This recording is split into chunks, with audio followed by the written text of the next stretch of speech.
This call is now being recorded. Spine सीधी 3 बार ओम का उच्चारण, उसके बाद प्रार्थना। ओम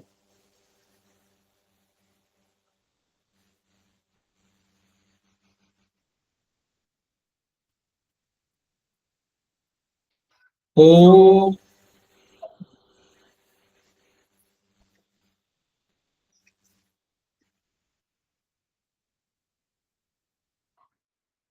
ओम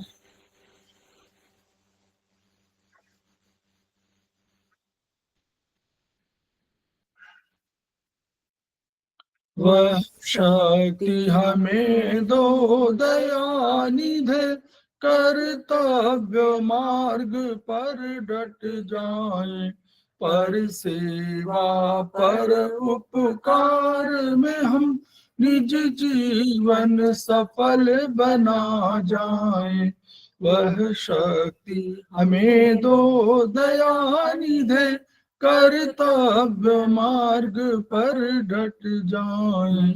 हम दीन दुखी निबलों विकलों के सेवक बन संताप हरे, जो है बिछड़े भूले भटके, उनको तारे खुद तर जाए। वह शक्ति हमें दो दयानिधे, कर्तव्य मार्ग पर डट जाए। छल द्वेष दंभ पाखंड झूठ, अन्याय से निश दिन दूर रहे। जीवन हो शुद्ध सरल अपना, शुच प्रेम सुधारस बरसाए। वह शक्ति हमें दो दयानिधे, कर्तव्य मार्ग पर डट जाए। निज आन मान मर्यादा का प्रभु ध्यान रहे, अभिमान रहे। जिस देव भूमि में जन्म लिया, बलिदान उसी पर हो जाए। वह शक्ति हमें दो दयानिधे, कर्तव्य मार्ग पर डट जाए। पर सेवा पर उपकार में हम निज जीवन सफल बना जाए।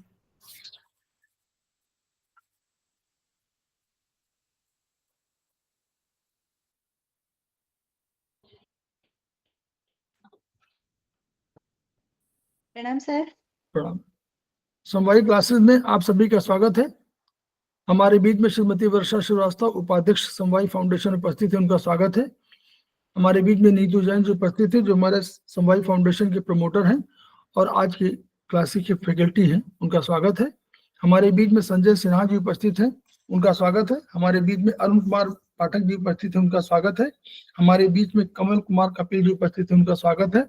हमारे बीच में रीता गांधी जी उपस्थित है, उनका स्वागत है। हमारे बीच में प्रभजीत कौर जी उपस्थित हैं, सीनियर थेरेपिस्ट है, उनका स्वागत है। हमारे अरुणा गुप्ता, हाँ, हमारे बीच में अरुणा गुप्ता जी उपस्थित हैं, उनका स्वागत है। अन्य इसके अतिरिक्त अगर कोई ज्वाइन किए हुए है तो उनका भी स्वागत है।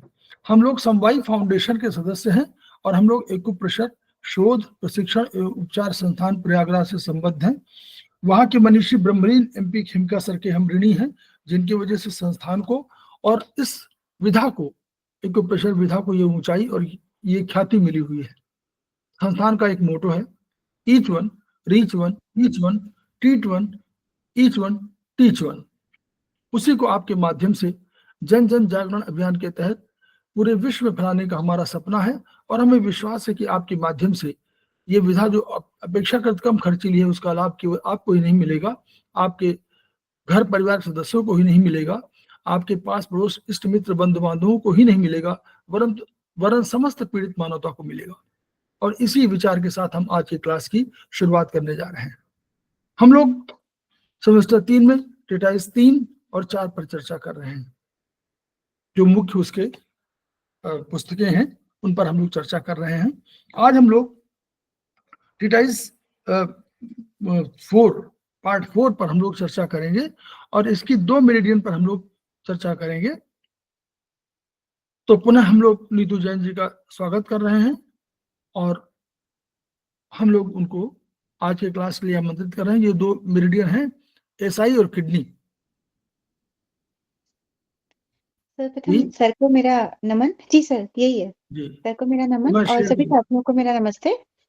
और मैं आज हम टटाइस 4 नमस्कार मैम, नमस्कार सर। नमस्ते, नमस्ते सभी को नमस्ते।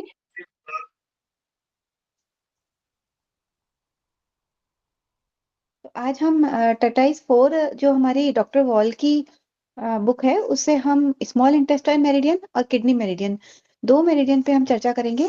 पहले क्या तो करूं? पहले पहले स्मॉल क्या इंटेस्टाइन। जी सर, स्मॉल इंटेस्टाइन। करूं? तो हम स्मॉल इंटेस्टाइन पे चर्चा करेंगे। तो स्मॉल इंटेस्टाइन हम जानते हैं कि स्मॉल इंटेस्टाइन में हमारे ब्लड का निर्माण होता है।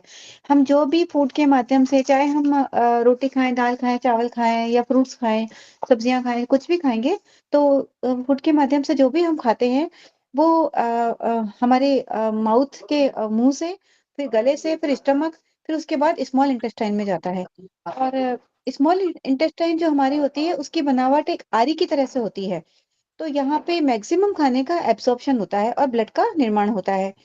ये हमारा बहुत एक इम्पोर्टेंट ऑर्गन है। अगर स्मॉल इंटेस्टाइन में कहीं पर भी प्रॉब्लम होती है तो ब्लड कम हो जाएगा, ब्लड नहीं बनेगा।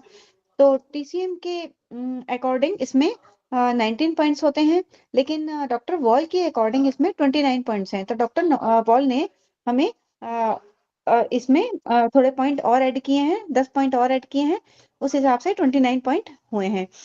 तो और ये हमारी जो मेरिडियन है, ये हमारी हाथ की जो स्मॉल फिंगर है उसमें हमारी बाहर की तरफ से, ये बाहर की तरफ से स्टार्ट होकर और कान के लोब तक जाती है। तो ये हम जो डॉक्टर वॉल की जो मेरिडियन है, तो उस हिसाब से हमें जो इनकी बदली हुई लोकेशन है उस पर हमें उपचार करना चाहिए। तो इसमें 19 बिंदु है, नए बिंदु 19 है इसमें। डॉक्टर चाइनीज के हिसाब से 19 बिंदु है और डॉक्टर वॉल ने 10 नए बिंदुओं की खोज की है। तो ये मेरिडियन बाइलेटरल होती है। तो इसमें जो हमारा SI-19 होता है, इसमें थोड़ा सा लोकेशन में चेंज है। SI-19 होता है तो ये हमारा जहाँ पर हम कान को मुंह खोलते हैं और गड्ढा आता है, वहां पर हमारा SI-19 आता है। लेकिन डॉक्टर वॉल के हिसाब से वो ईयर के सामने की तरफ आता है। वो हम लोकेशन जब देखेंगे तब देखेंगे। तो अब हम इसको आगे चलते हुए पॉइंट्स पे, ये जो स्पेशल पॉइंट दिए हैं, इनको हम आगे एक एक पॉइंट को डिस्कस करेंगे आगे। तो सर पेज नंबर 85 खोल दीजिए। ये थोड़े से पॉइंट्स हैं, पहले ये बोल दूं तो थोड़े से। तो ईएवी के अनुसार जो स्मॉल इंटेस्टाइन मेरिडियन को प्रभावित करने वाले कुछ प्लेक्सेस होते हैं, जिनको हम ऑटोनॉमिक इनर्वेशन पॉइंट कहते हैं। मतलब जो हमारे ऑर्गन से स्पाइन और स्पाइन से ब्रेन को जाते हैं और हम वहां से वो किस किस ऑर्गन को इनर्वेट करते हैं, वो वाले पॉइंट हैं। तो SI-1A राइट में है अपर मेसेंट्रिक प्लेक्सस का, और SI-1A लेफ्ट में है, ये लोअर मेसेंट्रिक प्लेक्सस का है। इसके बारे में हम आगे चर्चा करेंगे। और स्मॉल इंटेस्टाइन मेरिडियन जो हमारी है, उसमें एक कंट्रोल मेजरमेंट पॉइंट है। ये ड्यूोडेनम और छोटी आंत में जो इरिटेशन होता है उसको ठीक करता है और स्मॉल इंटेस्टाइन के फंक्शन को इम्प्रूव करता है। और स्मॉल इंटेस्टाइन में मेरिडियन में हमारी SI-1C जो है, वो पेरिटोनियम का मेजरमेंट पॉइंट है। इसे सीरियस मेम्ब्रेन पॉइंट भी कहते हैं। ये एडहेशन और पेरिटोनिटाइटिस का उपचार इस पर किया जाता है। सर एक सेकेंड।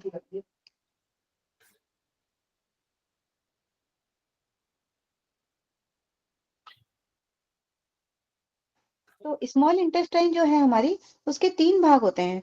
तो ड्यूोडेनम होता है, तो ड्यूोडेनम के 4 भाग हो गए। Duodenum 1, duodenum 2, duodenum 3, duodenum 4।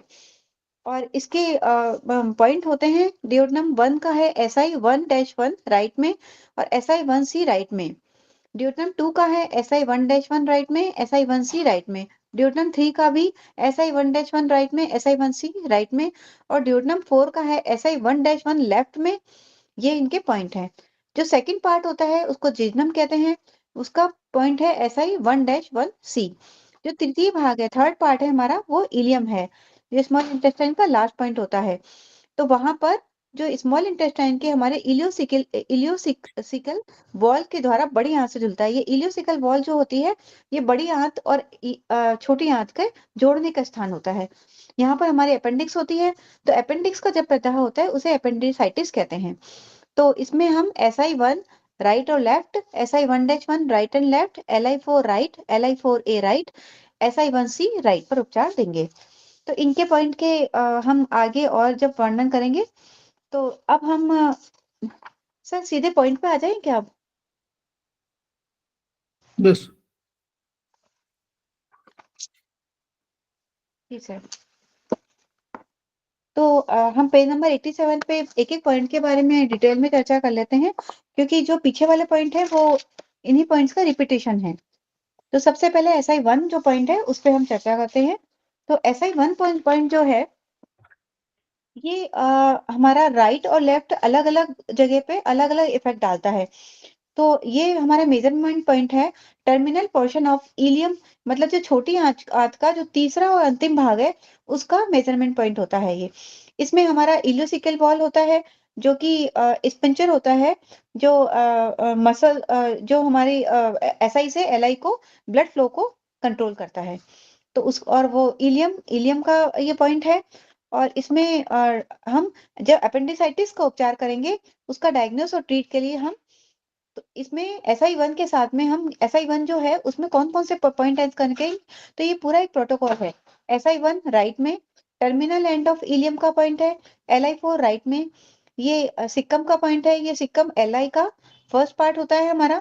LI4A right में ये अपेंडिक्स का मेजरमेंट पॉइंट है। LI1C, SI1C और LI1-1, तो ये राइट में हम यूज करेंगे। और क्रोनिक एपेंडिसाइटिस अगर होता है तो वो LI4A राइट में कंट्रोल, उसके द्वारा कंट्रोल होता है। और फिर भी अगर ये होता है तो फिर इसका मतलब है कि या तो हमारे इलोसिकल लिम्फ नोड का कोई डिसऑर्डर हो गया है, या फिर कभी कभी हम जब हमें अपेंडिक्स हो जाता है तो अपेंडिक्स का हम ऑपरेशन कराते हैं।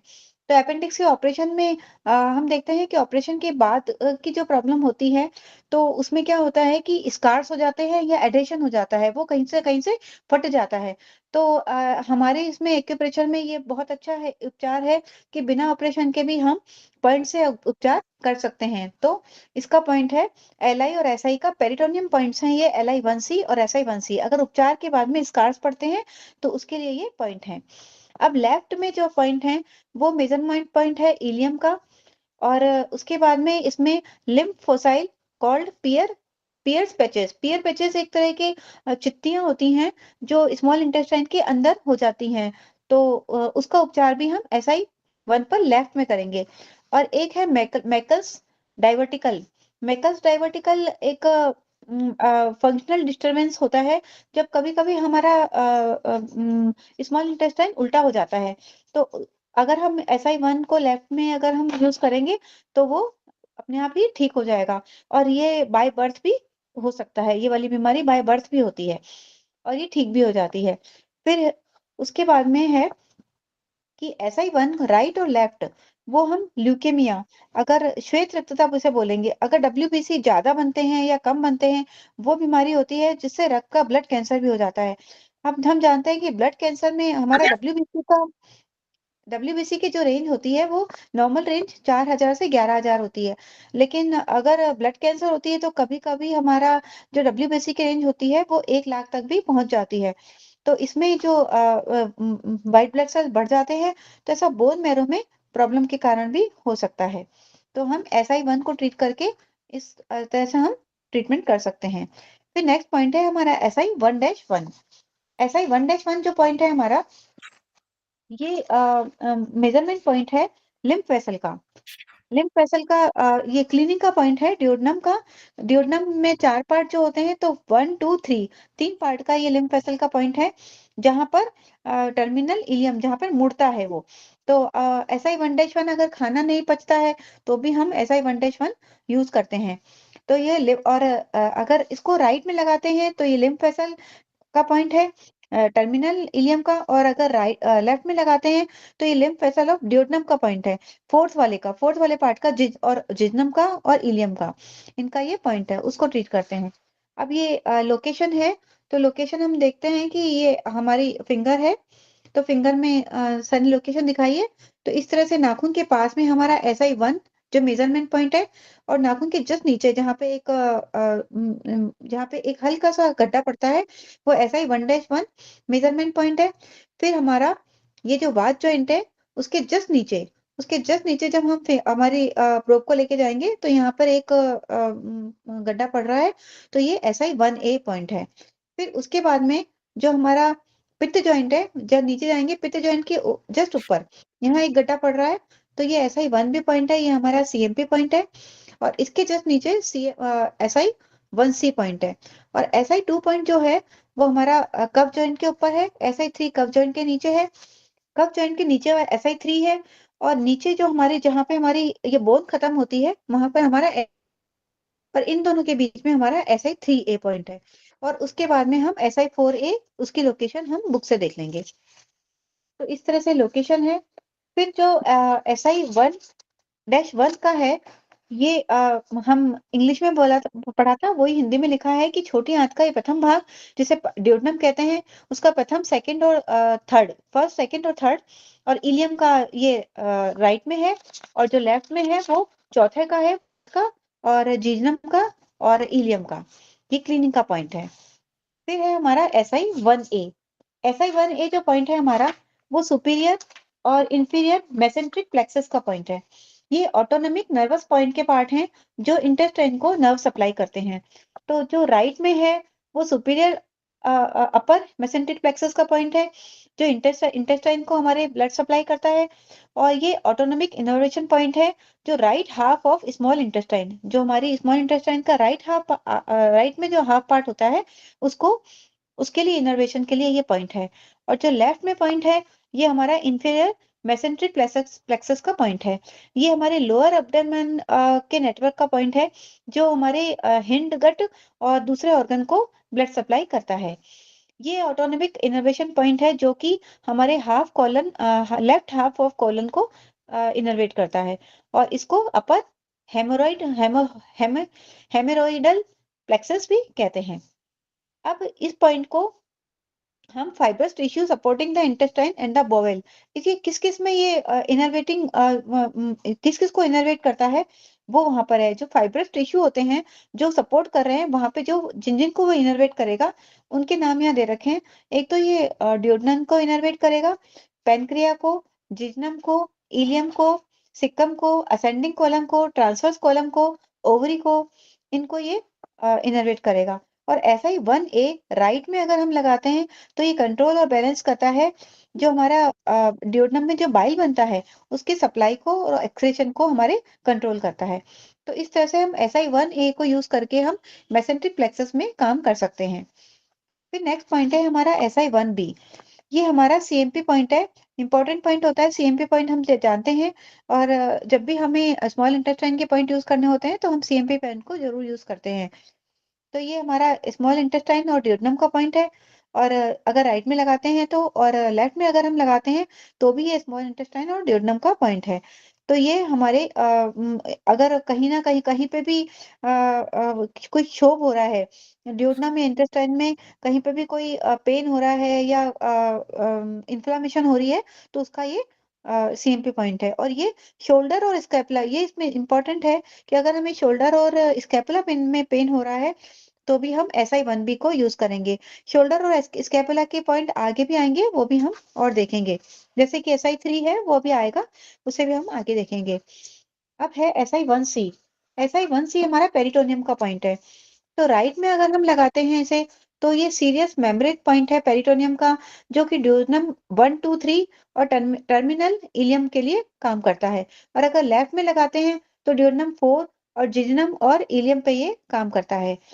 तो ये अगर अपेंडिक्स का हमने ऑपरेशन करवाया और स्कार एडिशन हो रहा है, जैसे कि हमने पहले जाना था, तो उसका उपचार और निदान हम SI1C से भी कर सकते हैं। SI2 पॉइंट जो है हमारा, ये हमारा जो पेनक्रिया होता है, पेनक्रिया का हेड होता है, उसके पीछे ड्यूोडेनम के नीचे का भाग का उपचार बिंदु होता है। और ये राइट में लगाते हैं तो, और लेफ्ट में लगाते हैं अगर हम, तो ये जो हमारा पेनक्रिया का जो हेड होता है, उसके नीचे जो हमारा ये मध्यांतर जो होता है, जो जिज्नम होता है, उसके उपचार का बिंदु होता है ये। फिर SI3 पर हम आते हैं।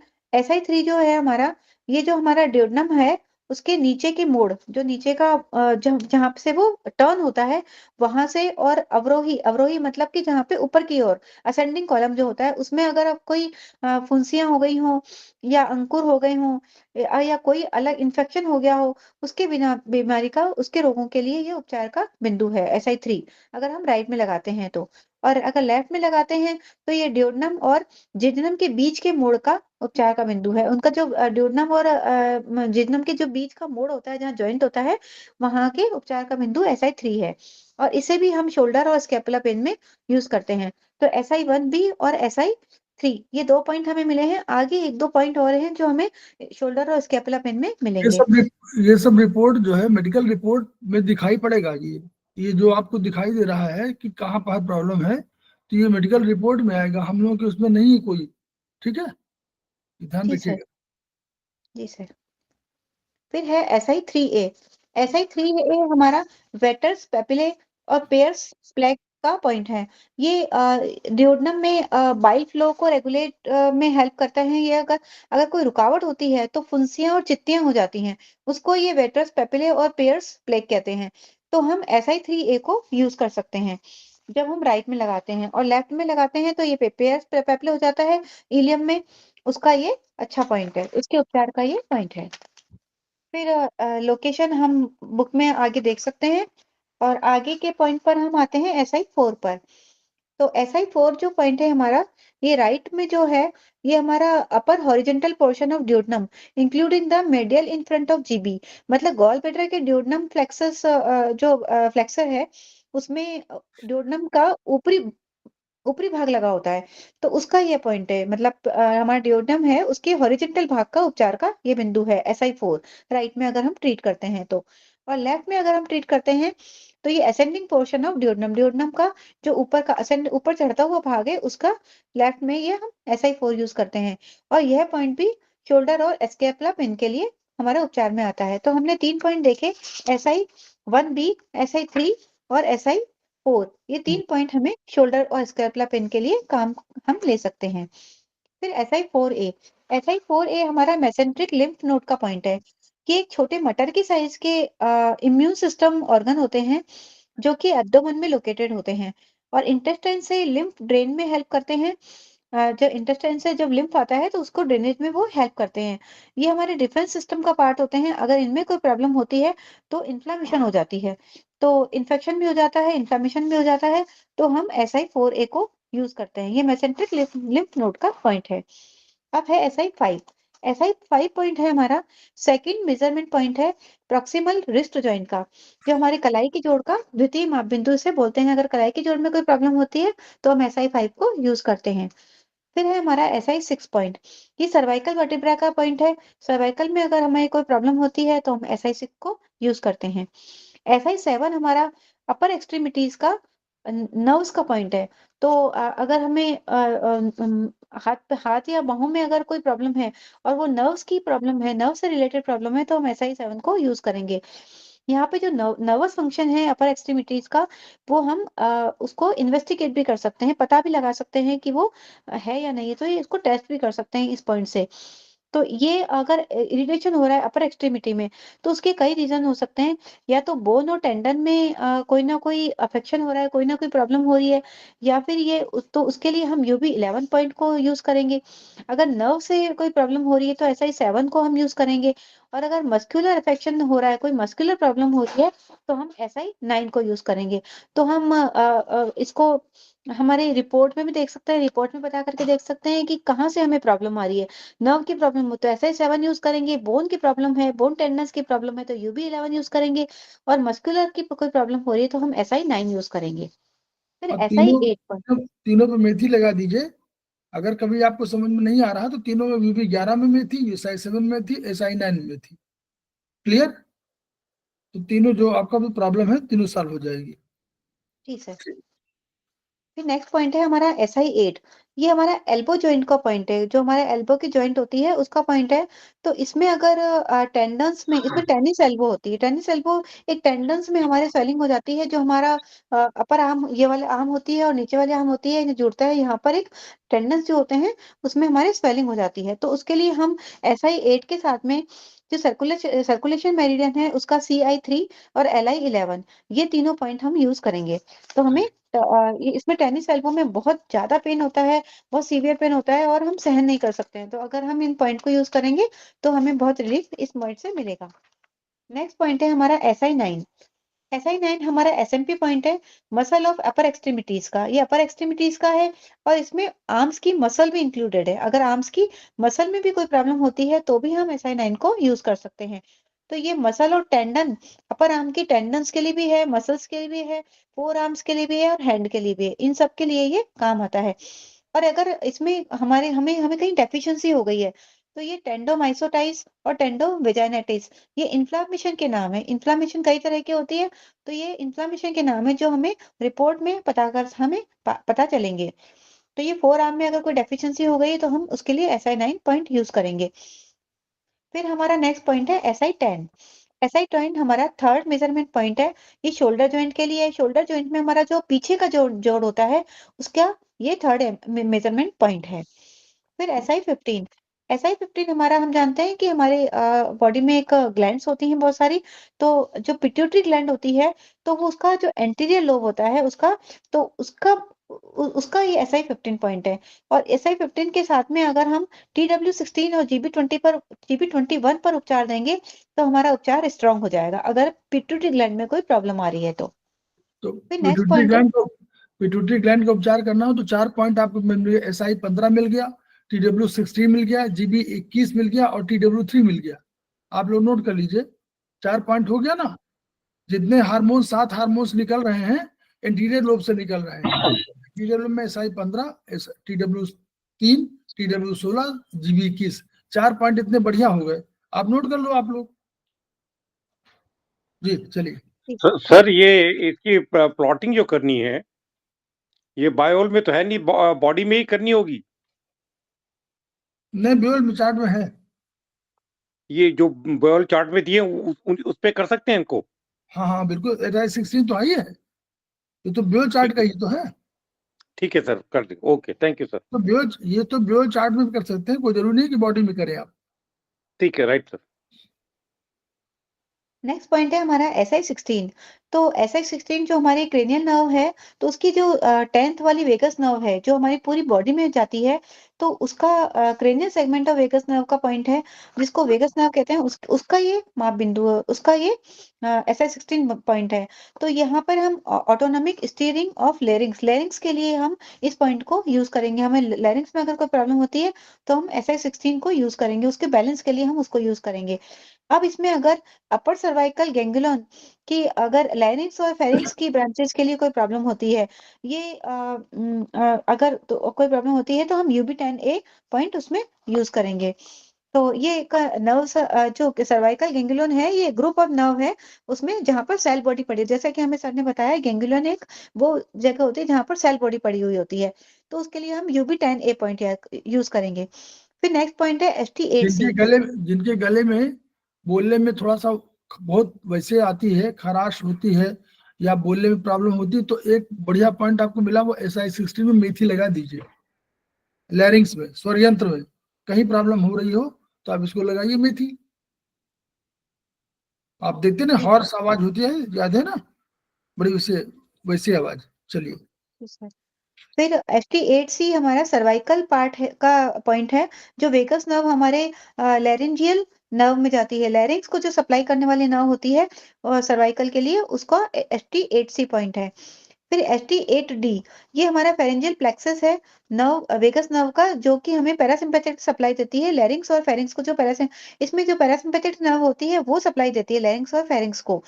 तो उसका जो प्लेक्सस होते हैं, प्लेक्सस यानी कि चौराहा जहां पर एक नर्व्स मिलती हैं, तो उसका पॉइंट है ST8D। तो इन पॉइंट्स पे हम उपचार करके हमारा ट्रीटमेंट कर सकते हैं। अब देखिए, नेक्स्ट, 8वें दांत का बढ़िया पॉइंट दे दिया ना, 3-4 देखिए पॉइंट मिले। 8th ओडेंटन का नीचे का है, नीचे का जी सर। 17A, ऊपर का आपका 17B, ऊपर का 17B, और जी 18 सर। जो है ये आपका वो वाला आ गया, एर्थ नर्व संख्या 8, वेस्टिबुलो कॉक्लियर नर्व, जो बताया गया था ना कि जब आप कानों में प्रॉब्लम कोई हो रही तो जो किडनी का उपचार आप करेंगे, लेकिन SI18 भी बहुत बढ़िया पॉइंट है। जी सर। जी तो जैसा कि सर ने बताया SI17 है हमारा जो हमारा नीचे की जबड़े का 5वां भाग है उसका नीचे का 8वां दांत और नीचे की अक्कल दाढ़ का पॉइंट है। SI17B हमारा ऊपर के जबड़े का 5वां प्रभाग जो है उसका 8वां दांत है और ऊपर की अक्कल दाढ़ का पॉइंट है। और SI18 जो है हमारी ये क्रेनियल नर्व जो हमारी वेस्टिबुलर कोक्लियर नर्व होती है जो 8th नंबर की है, वो कान के लिए नर्व होती है, उसका SI18 पॉइंट है। ये पॉइंट कान के पास ही आता है। फिर नेक्स्ट पॉइंट है हमारा SI18A। अब SI18 हमारा ऑप्टिक गैंग्लियन का पॉइंट है।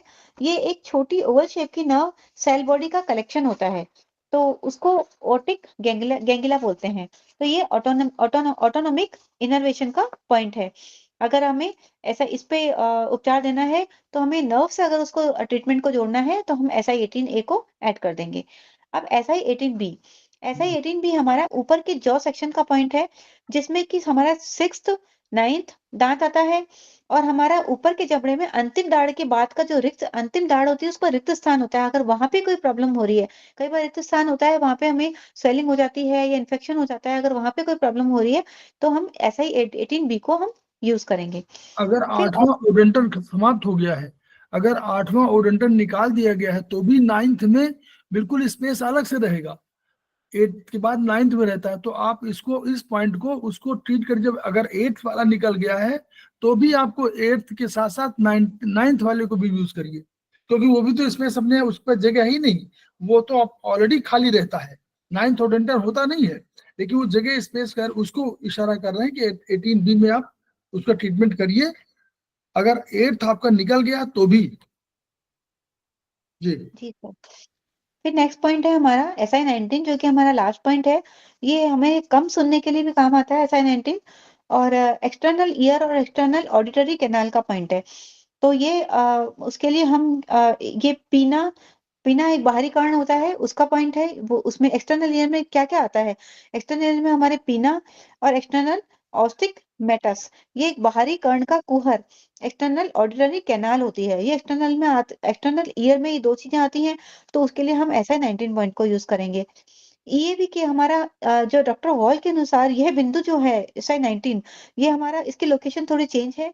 ये कान की लोल के मध्य में स्थित है और यह लोकेशन चाइनीज एक्यूप्रेशर से चेंज है, तो ये हमें ध्यान रखना चाहिए। फिर सेकंड है इसमें पॉइंट दे रखा है SVP। ये सेकेंडरी एक वेसल होती है जो कि हम जानते हैं ना, जहां से हमारी एक मेरिडियन खत्म होती है वहां से सेकेंडरी वेसल स्टार्ट होती है, जो कि SI18A से शुरू होती है और GB1A तक जाती है। तो middle of the secondary vessel, जो सेकेंडरी वेसल के बीच में ये MP पॉइंट होता है, तो ये पेट्रियो पैलेटाइन गैंग्लियन का पॉइंट है। ये पेट्रियो पैलेटाइन गैंग्लियन एक पक्षी के पंख जैसा है, जैसे इसमें लिख रखा है नीचे, पक्षी के पंख जैसे ऊपरी जबड़े और तालू के स्नायु जाल का पॉइंट है, इनर्वेशन पॉइंट है, ऑटोनोमिक इनर्वेशन पॉइंट है। तो उसके लिए भी हम इसको यूज कर सकते हैं।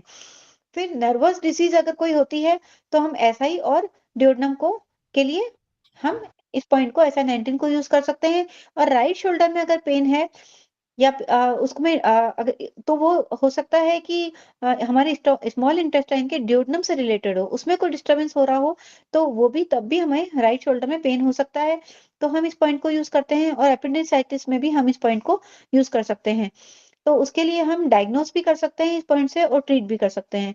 तो हम उसमें SI1 राइट में देंगे टर्मिनल इलियम के लिए, जो कि फाइनल पार्ट है SI का, और LI4A राइट में है, ये अपेंडिक्स और इलोसिकल लिम्फ नोड का पॉइंट है।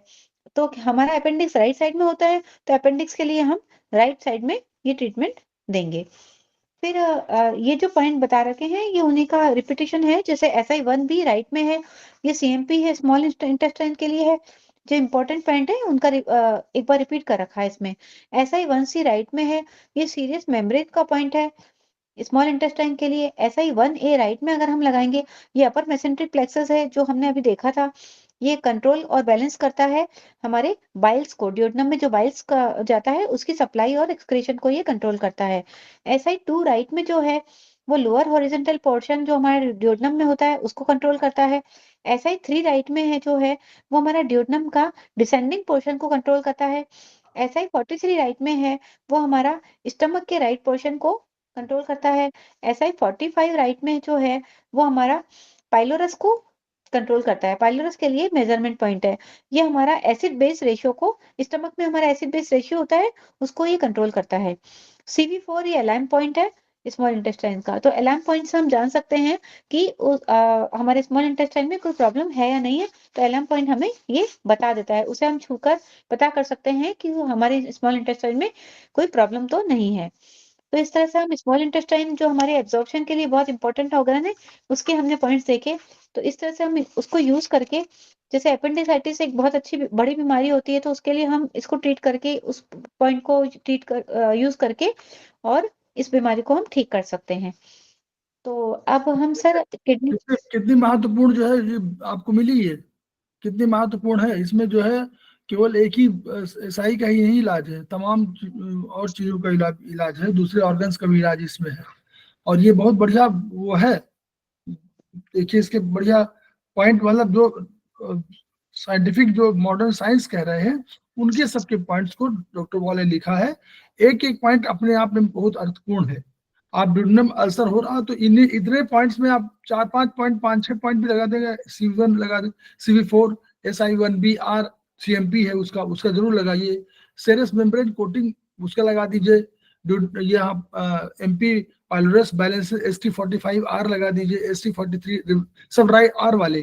तो बॉडी ऑफ स्टमक हो गया, इन SI1 SI3R मतलब राइट साइड में ड्यूडेनम का पार्ट, इनको लगा दीजिए। इससे क्या होगा, मेथी भी लगा देंगे तो भी उसको वो ड्यूडेनम अल्सर आपको ठीक होगा। इतना बढ़िया पॉइंट बताया है। तो इसको बहुत बढ़िया से देखिए, पढ़िए और नोट्स बना लीजिए उनपे जो है। इसमें कितने बीमारियों का पहले देखिए तमाम इलाज ऊपर ऊपर दिया हुआ है। गैंग्लिया देखिए SI18 19 का पॉइंट वेस्टबर 18 वाला अंदर के लिए है। फिफ्थ ये दांतों के लिए है। आप दांतों का नहीं समझ पा रहे थे, स्टमक में हम लोग मान रहे थे, याद करिए हम लोग स्टमक मान रहे थे, SI भी महत्वपूर्ण हो गया ओडेंटन के लिए। आप देखिए स्टमक मेरिडियन पढ़िएगा उसमें भी मिलेगा। तो दोनों पॉइंट यूज कर लीजिए तो आपका इलाज पूरा हो जाए। इस तरह देखिए देखिए थर्ड ये एंटीरियर लोब पिट्यूटरी है, आपको मिला ना SI15 TW3 TW16 GB21। ये बढ़िया पॉइंट है, नोट कर लीजिए इसको। 7 जो है जो आपको इंटीरियर लोब से हो रहे हैं पिट्यूटरी के, उनका इलाज आपके पास आ गया। TW3 एक पहले था ही आपके पास, TW16 भी आ गया, GB21 भी आ गया, SI15 आ गया। इसको करिए। शोल्डर ज्वाइंट में आपको प्रॉब्लम है, इसको करिए। ये वाले पॉइंट नोट कर लीजिए, इसको बनाइए, एक अपना ट्रीटमेंट का पैटर्न बना लीजिए। सर्वाइकल वर्टिब्री हम लोग और तो पढ़ा रहे हैं तो इसको भी हम नोट कर लीजिए कि SI6 उसका है, बहुत बढ़िया पॉइंट है। शोल्डर स्कूपला पेन के लिए 2-2 पॉइंट 3-3 पॉइंट बताया है अभी रितु जैन मैडम ने। तो ये सब उनको नोट कर लीजिए, ये ट्रीटमेंट के पार्ट आपके बन जाएंगे। और इसको डायरी में अलग से नोट कर लेंगे तो हमेशा के लिए याद हो जाएगा। ठीक है, ये ऐसे जो है ऐसे आपको पढ़ना है तरीका। आगे हम लोग किडनी है ना जी मैडम, सर, जी किडनी सर, जी सर, जी सर। जी। तो हम आज एक मेरिडियन पर और चर्चा करेंगे, किडनी मेरिडियन। तो हम जानते हैं कि किडनी जो है हमारी एक्सक्रीटरी सिस्टम का एक इम्पोर्टेंट भाग है। तो उसके ऊपर हम डॉक्टर वॉल ने इसके लिए वैसे तो TCM में और सेम है, कुछ पॉइंट्स अलग बताए हैं डॉक्टर वॉल ने किडनी के लिए। तो हम किडनी मेरिडियन पर आते हैं। तो सबसे पहले इसमें लिख रखा है किडनी मेरिडियन में कि इसका अलार्म पॉइंट GB25 है। तो हम जानते हैं कि अलार्म पॉइंट, जैसे कि हमने अभी स्मॉल इंटेस्टाइन में भी देखा था, CV4 पॉइंट था। तो अलार्म पॉइंट वो पॉइंट होते हैं जिससे आप ऑर्गन के स्ट्रक्चर और फंक्शन को समझ सकते हैं। तो इस बिंदु पर एनर्जी बढ़ी है या घटी है, तो हम ऑर्गन के बढ़ी है तो एक्सेस है ऑर्गन, और अगर कम है घटी है तो डेफिशिएंट है ऑर्गन। तो ऑर्गन में कोई बीमारी है या नहीं है, ऑर्गन हमारा ठीक से काम कर रहा है या नहीं कर रहा है, वो हम अलार्म पॉइंट से चेक कर सकते हैं। और क्लासिकल चाइनीज इसमें डिफरेंस ये है कि क्लासिकल चाइनीज जो है उसमें K1 जो है हमारा पैर के तलवे से प्रारंभ होता है। तो पैर के तलवे से स्टार्ट होकर वो K27 क्लेविकल बोन तक जाता है। तो क्लेविकल बोन हमारी इधर है, वहां जाकर खत्म होता है। तो डॉक्टर बॉयल के अनुसार जो K1 है वो हमारे ये पैर के मेरिडियन में स्मॉल टो के भीतरी भाग नाखून की जड़ से प्रारंभ होती है। बाहरी भाग से हमारी यूरिनरी ब्लैडर की मेरिडियन जाती है और अंदर की तरफ से हमारी किडनी की मेरिडियन जाती है। तो ये स्मॉल टो के जो हमारी स्मॉल वाली टो है उसके अंदर की तरफ से K1 स्टार्ट होता है और इसका पाथवे जो होता है कि मतलब 6 पॉइंट तक तो बदला हुआ है, 6 पॉइंट तक सेम नहीं है, बदला हुआ है और उसके बाद में इनका पाथवे लगभग सेम है, बिल्कुल तो सेम नहीं है लेकिन काफी कुछ सेम है। और EAV में K1 को डीप लिम्फ पॉइंट भी बताया गया है। K1 हमारा डीप लिम्फ पॉइंट है, ये किडनी के क्लीनिंग का पॉइंट है। तो डॉक्टर वॉल के अनुसार हम 11 नए बिंदु खोजे गए हैं। तो 27 बिंदु पहले थे और 11 बिंदु नए खोजे गए हैं। तो 38 पॉइंट बाइलेटरल हमारे मेरिडियन में है। तो डीप इसके लिम्फ बाद में डीप लिम्फ का पॉइंट का मतलब क्या हुआ, बताइए आप लोग।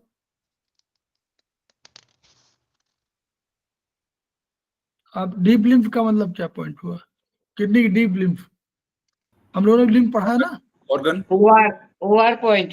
Yes or very good, organ parenchyma, ठीक, यही बताना है। तो मतलब इंपॉर्टेंट हो गया पॉइंट ना केवल। जी जी सर। चलिए। फिर इसके बाद ये जो पॉइंट्स हैं वो हम एक साथ सारे पॉइंट देख लेंगे। बस हाँ। इतना सा एक बार सर ये बता दूं मैं, ऑटोनोमिक इनर्वेशन पॉइंट क्या होते हैं? ये सारे नर्व पॉइंट हैं, इनका आगे कनेक्शन। तो इनर्वेशन पॉइंट तो हम लोगों ने मैडम उसमें डिफाइन किया हुआ है ना, जी सर। इसके अलग पॉइंट है, लेकिन ऑर्गन जो उसका डेफिनेशन है वो तो हम लोगों ने देखा हुआ है ट्रेटाइज 3 में। जी आप सर। लोग जी सर। मालूम है क्या है ऑटोनोमिक इनर्वेशन पॉइंट? चलो बताइए बताइए, जल्दी बता दीजिए। जी सर, ये सारे नर्व पॉइंट होते हैं, इनका कनेक्शन स्पाइन से ऑर्गन को होता है और ऑर्गन से ब्रेन को होता है। तो या तो ऑर्गन खुद या उसके आसपास का कोई ऑर्गन या फिर जिसके आदेश पर वह काम कर रहा है, तो वो सिस्टम जैसे कि उसका मेंटेनेंस कर रहा है, यानी कि नर्वस सिस्टम से हम लेते हैं, तो नर्वस सिस्टम भी इस ऑर्गन को बीमार कर सकता है। तो ये सारे पॉइंट जो होते हैं नर्वस सिस्टम के पॉइंट हैं, जो किडनी के अलग अलग भाग को इनर्वेट करते हैं। अगर किडनी का कोई गंभीर रोग है तो जो भी हम उपचार दे रहे हैं उसके साथ अगर हम इन इन पॉइंट्स को यूज करते हैं, इन पॉइंट को ऐड करते हैं, तो फिर हमारा उपचार जो होता है वो पावरफुल हो जाता है। और किडनी की सफाई के लिए हम K1 पॉइंट यूज करते हैं, K1 डैश पॉइंट यूज करना चाहिए। तो ये हम आगे देखते हैं, सारे पॉइंट्स आगे हमारे आएंगे, तो उस हिसाब से हम एक एक पॉइंट को डिस्क्राइब कर लेंगे।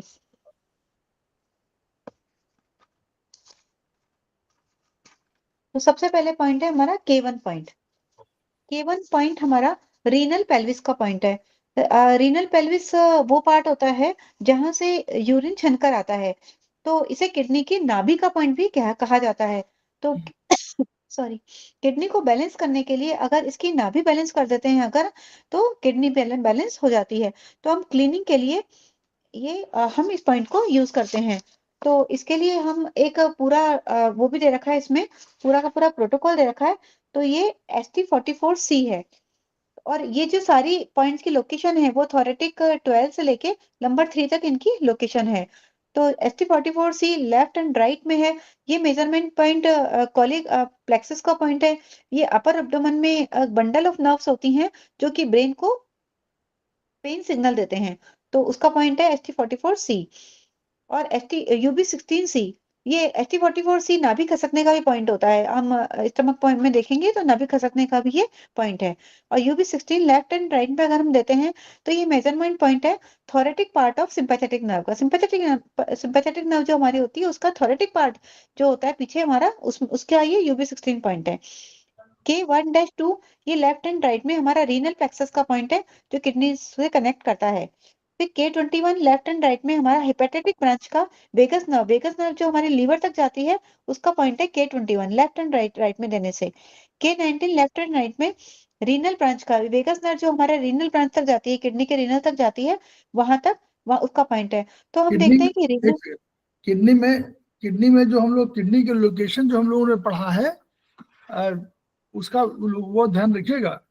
हम लोगों ने पढ़ा था ना T12 से लेकर के और L3 तक आते उसका उसमें लंबर तक आती है ना वो लोकेशन, किडनी की। जी सर। तो वही बता रहे हैं इसीलिए कि वो थोरेसिक पार्ट है, यानी T12 भी तो इन्वॉल्व हो गई, तो इसलिए उन्होंने कहा MP thoracic part of sympathetic nerve.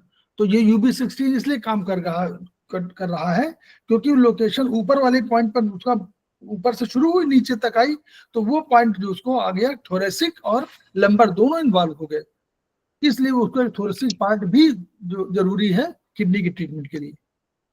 चलिए सर, तो रीनल पेल्विस जो होता है हमारा, वो किडनी और यूरेटर को जोड़ता है, ये जंक्शन होता है ये। जैसे कीप होती है, फनल होती है, कीप होती है जिससे हम छानने का काम लेते हैं, उस तरह से ये रीनल पेल्विस होता है। और renal pelvis, uterus, ureter, urinary bladder और यूरेथ्रा, ये चारों मिलकर यूरिन को कलेक्ट करने और शरीर से बाहर निकालने का काम करते हैं। ये हमने एनाटॉमी में पढ़ा हुआ है। तो इसमें अगर इन्फेक्शन या ऑब्स्ट्रक्शन हो गया है तो फिर हम K1 को यूज कर सकते हैं। नेक्स्ट पॉइंट है हमारा K1-1। ये K1 हमारा में कोई भी इन्फेक्शन हो, तो K1 में कोई भी इन्फेक्शन हो तो K1 में आप लोगों को ब्लैक कलर लगाना चाहिए। चलिए जी जी। सर, K1-1 हमारा लिम्फ वेसल का पॉइंट है। तो किडनी के दो पार्ट होते हैं, एड्रिनल ग्लैंड और मेडुला।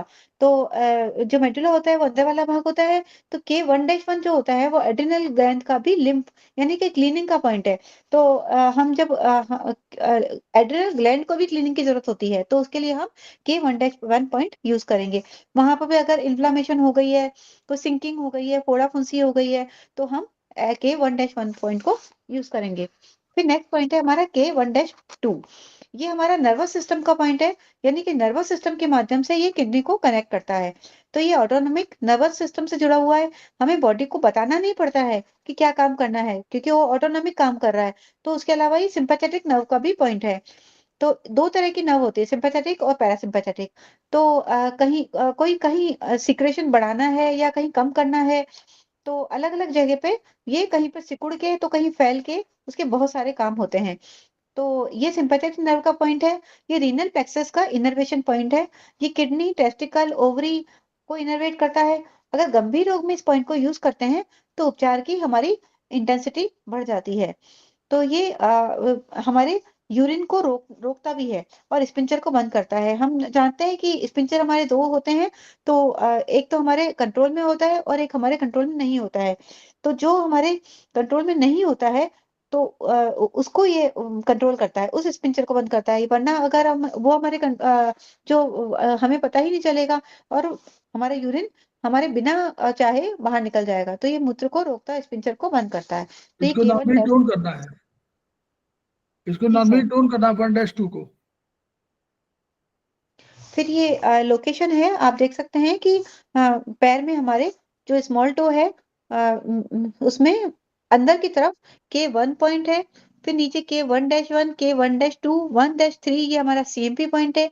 K1-4, फिर K1-A, 1 K1B, ये हमारी लोकेशन, यहाँ तक की लोकेशन हमारी चेंज है और उसके बाद के पॉइंट काफी कुछ सेम आ जाते हैं। तो नेक्स्ट आते हैं हम K1-3 पर। तो K1-3 हमारा यूरेटर और किडनी दोनों का CMP पॉइंट है।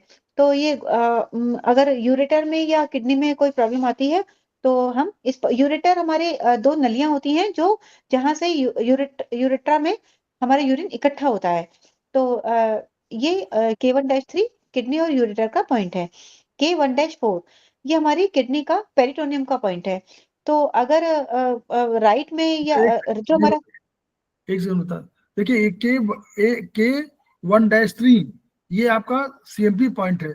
ऐसे CMP पॉइंट आपको और नहीं मिलेंगे नॉर्मली, क्योंकि 1-3 ऐसा केवल आपको SK मिलेगा। तो आप दोनों का K नोट कर लीजिए, SK ये K है वो SK है, वो 1-3 उसका CMP पॉइंट है। ऐसे ही आपको याद हो जाएगा। नॉर्मली 1B में अधिक आते हैं, आप देखिएगा CMP पॉइंट नॉर्मली 1B पे अधिक आता है, लेकिन इसमें K में K1-3 है और SK में भी पूछोगे K वहां भी लिखा हुआ है SK मेरिडियन में SK1-3 है। ठीक है, ऐसे याद रखिए आप लोग जी। जी सर, अब हमारा ये टोन K1 होगा, पॉइंट ये टोन होगा, K1-3 टोन होगा, पेरिटोनियम 1-4 टोन होगा। K1 पॉइंट हमारा पेरिटोनियम का पॉइंट है। तो जो हमारी लेफ्ट किडनी होती है वो हमारी मतलब उसका लेसर पोर्शन उसका पेरिटोनियम होता है वो कम होता है राइट किडनी के पेरिटोनियम की अपेक्षा। तो ये हमारे पेरिटोनियम के लिए रिस्पॉन्सिबल है जो कि किडनी को लेटरल बहुत थोड़े से लेटरल और अपोर पोर्शन के ऊपर के पोर्शन के भाग को कवर करता है, तो उसका ये पॉइंट है। K1A हमारा यूरेटर का पॉइंट है। ये पेट की तरफ, मतलब जो किडनी हमारी होती है पीछे की तरफ होती है और ब्लैडर हमारा आगे की तरफ होता है। तो हमारा एक पाइप होता है जो कि पीछे से आगे की तरफ आता है।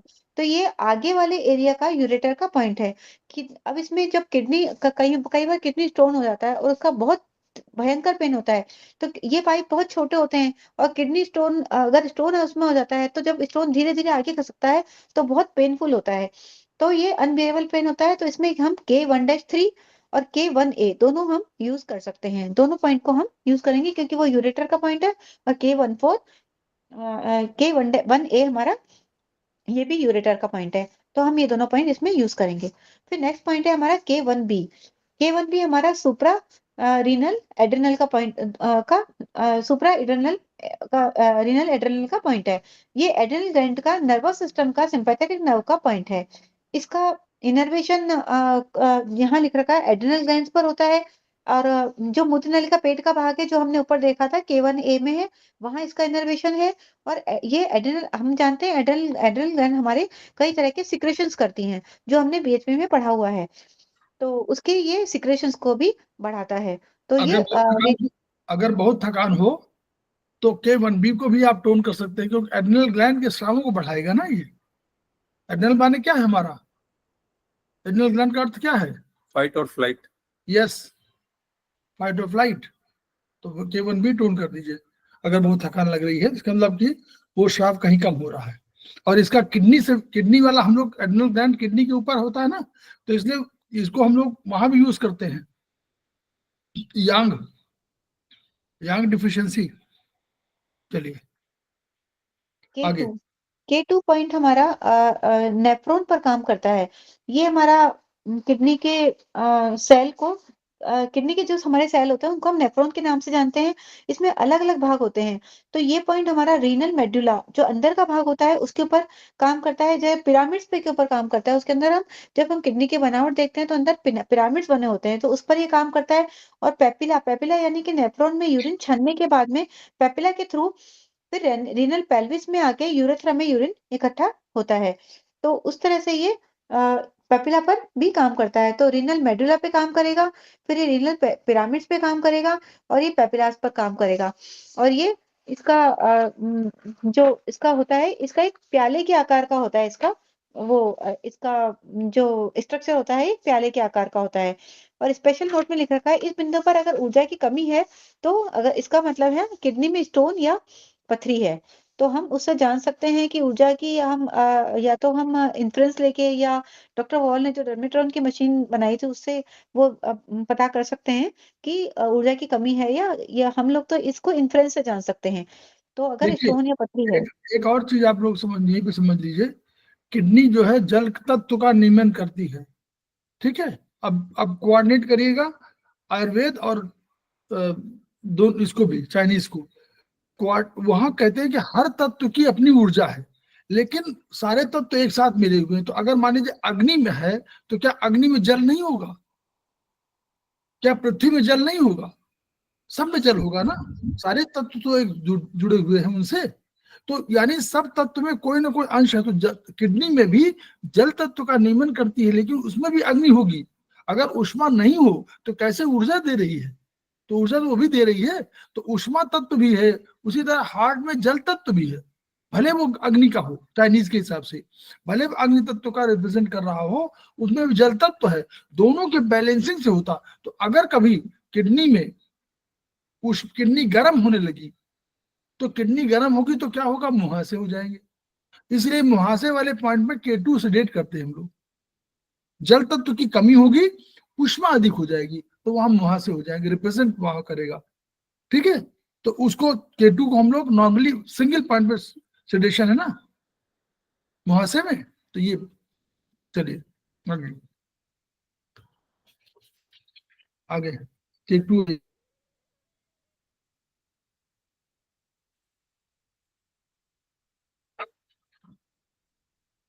जी आपका बंद है नीतू मैम, बंद। जी सर, जी सर, सॉरी जी। सर।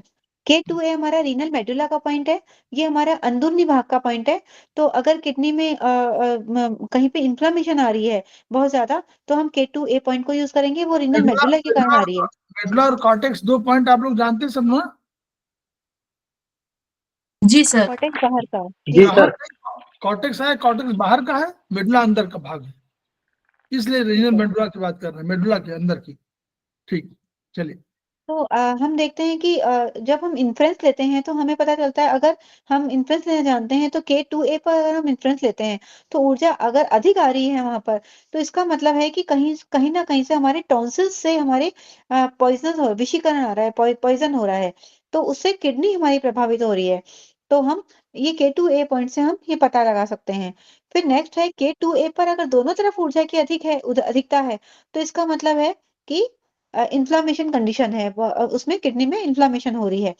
फिर अगर ये भी हम देखते हैं कि पुराने रोग, अगर बहुत पुराना कोई रोग हो रहा है और उसके बाद में अगर यूरिन एक्सक्रीशन कर रहे हैं, मूत्र विसर्जन में अगर कोई प्रॉब्लम आ रही है, तो उसमें लिख रखा है, देखिए ये डायग्नोस का भी पॉइंट है और ट्रीटमेंट का भी पॉइंट है।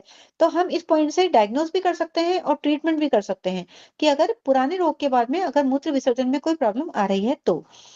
फिर नेक्स्ट इसमें लिख रखा है, इस बिंदु पर अगर ऊर्जा की कमी है तो इसका मतलब है कि किडनी में कहीं ना कहीं डिजनरेशन हो रहा है। तो डिजनरेशन में या फिर किडनी में कोई स्वेलिंग हुई है या फोड़ा हो गया है। तो ऐसे में अगर किडनी कमजोर हो गई है, तो किडनी को हम ऐसे में K2A पॉइंट को हम टोन करेंगे, उसको हम सेडेट नहीं करेंगे। फिर हाँ, नेक्स्ट पॉइंट हमारा है K3 पॉइंट। K3 पॉइंट जो है हमारा, ये हमारा ऑर्गन सोर्स पॉइंट भी है और रीनल पेरेन्काइमा का पॉइंट है। तो रीनल जो हमारा कॉर्टेक्स होता है, बाहरी भाग होता है, उसका उसका भी ये पॉइंट है। कई बार किडनी सिकुड़ जाती है, श्रिंक हो जाती है, तो उस कंडीशन में हम K3 यूज कर सकते हैं। ये हमारा रीनल ग्लोमेरुलाई का पॉइंट है और ट्यूबली कंट्रोटी का पॉइंट है, जहां पर ग्लोमेरुलस जहां पर ब्लड क्षमता है। ये हम बीच में पढ़ चुके हैं कि ग्लोमेरुलस में हमारा ब्लड क्षमता है, तो उसका ये पॉइंट है। तो उसमें ग्लोमेरुलस में और अगर ट्यूबुलस ट्यूबुलस में अगर कोई प्रॉब्लम आ रही है, कोई ना कोई डैमेज हो गया है, तो यूरिन में हमारा प्रोटीन जाने लगा है, क्योंकि वो यूरिन को प्रोटीन छानेगा नहीं और यूरिन में प्रोटीन निकल जाएगा, तो हम इसको एल्ब्यूमिनेरिया रोग कहते हैं। तो इस तरह से हम K3 पर अगर उपचार करेंगे तो इस रोग में हमें आराम मिल जाएगा। पॉइंट देख लीजिए, थोड़ा सा पॉइंट डिफरेंट है। जी सर, तो इनके बहुत थोड़ा सा डिफरेंट पॉइंट पॉइंट डिफरेंट है। जी है। सर, थोड़े से हम दोनों को हम जब मैच करेंगे, दोनों चार्ट हम सामने रखेंगे, तो हम हाँ। देखेंगे थोड़ा सा पॉइंट इनके डिफरेंट है। फिर 7 पॉइंट से वो सेम आ रहे हैं। फिर नेक्स्ट है हमारा आर्टरीज ऑफ किडनी। किडनी की जो हमारी धमनियां होती हैं, उसमें इन्फ्लामेशन हो, उसमें कोई ना कोई प्रॉब्लम आ रही है, तो नेफ्रॉन में इन्फ्लामेशन हो रही है या पथरी हो रही है, तो हम K3 को टोन करेंगे। ये ऑर्गन सोर्स पॉइंट है, ये हमारी किडनी और यूरिनरी ब्लैडर दोनों को टोन बैलेंस करता है। लीवर अब को भी इसमें करता है, लीवर को भी करता है ये, लीवर को बैलेंस करेगा, लीवर को भी करेगा बैलेंस। लीवर इसका क्या है, बेटा है, क्या है? लीवर किडनी का बेटा कंट्रोलर, कौन? सॉरी, हाँ बेटा है। बेटा है सर। फिर ये ग्लोमेरुलोनेफ्राइटिस, यानी कि अगर ग्लोमेरुलस में अगर सूजन आ गई है, इन्फ्लामेशन हो गई है, तो उसको ट्रीट करता है ये। रीनल पेरेन्काइमा, उसका जो आवरण होता है, उसके लिए ये ट्रीट करता है। और रेनल गुर्दे की पथरी, स्टोन में भी ये पॉइंट काम करता है। फिर नेक्स्ट पॉइंट है हमारा K4। K4 हमारा लार्ज इंटेस्टाइन का पॉइंट है, जो रेक्टम पार्ट है। अगर हाथ पैर आपके ठंडे हो रहे हैं या बार बार जमाई आ रही है, तो भी इसका मतलब यह है कि आपको किडनी 3 पर ट्रीटमेंट करना है। क्लियर, जी नोट कर सर। लीजिए जी। चलिए, K4। नेक्स्ट पॉइंट है हमारा K4। K4 हमारा रेक्टम की प्रॉब्लम के लिए रेक्टल प्लेक्सस का पॉइंट है, medial and inferior rectal plexus का। तो ये हम इसमें ये ऑटोनोमिक इनर्वेशन पॉइंट है, जो कि हमने अभी जाना था, रेक्टल का और हेमोरेडल प्लेक्सस का। फिर ये पैसेज पॉइंट भी कहलाता है, इसको हम हॉटनेस पॉइंट भी कहते हैं, लियो कनेक्टिंग पॉइंट भी कहते हैं। K4 हमारा वो है। फिर ये हाइपर मोशन, अधिक अगर भावुकता, अगर मोशंस इमोशनल कोई बहुत ज्यादा है तो भी, और उग्रता ज्यादा है हो रही है, तो भी हम K4 पर ट्रीट करेंगे। ये सिंपैथेटिक नर्व सप्लाई का भी पॉइंट है और ये नीचे की गुदा को और मध्य गुदा को उसको इनर्वेट करता है। तो इस बिंदु पर उपचार देने से स्पिंचर क्लोज हो जाते हैं और मल को रोकता है ये। तो ये हमारी रेक्टम का पॉइंट है। तो कई बार हमारा अगर ये इस पॉइंट पर कई बार ये प्रॉब्लम हो जाती है, स्पिंचर अगर क्लोज नहीं होते हैं, तो अगर मोशन नहीं आता है तो भी मोशन पास होने लग जाता है, बिना हमें पता चले मोशन पास होने लग जाता है। तो हम K4 पे तो काम करेंगे ही और नेक्स्ट पॉइंट है हमारा K4A, वो भी रेक्टम का पॉइंट है, उस पर भी हम काम करेंगे। तो K4A भी एनल स्पिंचर का पॉइंट है, ये भी जैसे हमने देखा स्पिंचर का पॉइंट है। तो कई बार तो हमारा जो मलद्वार होता है वो सिकुड़ जाता है और कई बार फैल जाता है। तो सिकुड़ जाता है तो मल त्यागने में परेशानी होती है, तो भी इस पॉइंट पर उपचार देंगे। और अगर फैल जाता है तो मल रोकने की क्षमता घट जाती है। तो जब मल को रोकने की क्षमता घट जाएगी तो हम इसको टोन करेंगे। तो कॉन्स्टिपेशन में कई बार मलद्वार सिकुड़ जाता है और सिकुड़ने के कारण क्या होता है, जोर लगाते हैं और वहां से ब्लीडिंग भी होने लगता है एनल में। तो उसके लिए हम K4A पॉइंट को यूज करेंगे। फिर नेक्स्ट पॉइंट है हमारा K5, ये भी हमारा एलआई का एनएस का पॉइंट है। तो एनल कैनल जो होती है हमारा एलआई का लास्ट पार्ट होता है। तो ये हेमोराइड्स में अगर पाइल्स हो गए हैं तो उसके लिए यूज करेंगे। फिर inflammatory irritation of anal, anal canal में कहीं पर इन्फ्लामेशन हो रहा है तो हम उसके लिए यूज करेंगे। फिशर जो पाइल्स का ही बिगड़ा हुआ रूप है, उसके लिए भी हम उसको यूज करेंगे। और अगर हमारे एनएस में कहीं खुजली हो रही है, फुंसी फोड़ा हो रहा है, तो भी हम K5 पॉइंट को यूज करेंगे। तो इस तरह से हम देखते हैं कि ये है तो किडनी का, लेकिन ये हमारे इस पर एलाई रेक्टम पे और एनल पे काम करती है। फिर K5A पॉइंट, ये भी हमारा रेक्टल ये वीनस प्लेक्सस का। इसको सिलेक्ट करना होगा, तब अगर ये हेमराइड्स होगा सिलेक्ट करना होगा जी। हेमराइड्स में सिलेक्ट करिए। जी सर।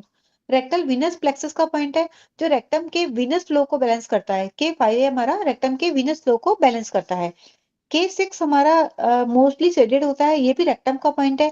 अब देखिए हमें रेक्टम के लिए बहुत सारे पॉइंट मिल गए हैं कि रेक्टम और एनल कैनाल के लिए ये K6 पॉइंट भी आ गया है। ये स्टूल पास करने में अगर प्रॉब्लम आ रही है, स्वेलिंग आ रही है, तो उसके लिए K6 को हम सेडेट करेंगे। ज्यादातर हम कॉन्स्टिपेशन जब होता है तो जो लिम्फेटिक ग्लैंड्स होती है उनमें स्वेलिंग आ जाती है, उनको दबाने से दर्द होता है। तो ऐसे में क्या होता है, कब्ज में अगर कभी कोई भी व्यक्ति जोर लगाता है तो वहां पे वो फट जाती है, उसका एनस फट जाती है।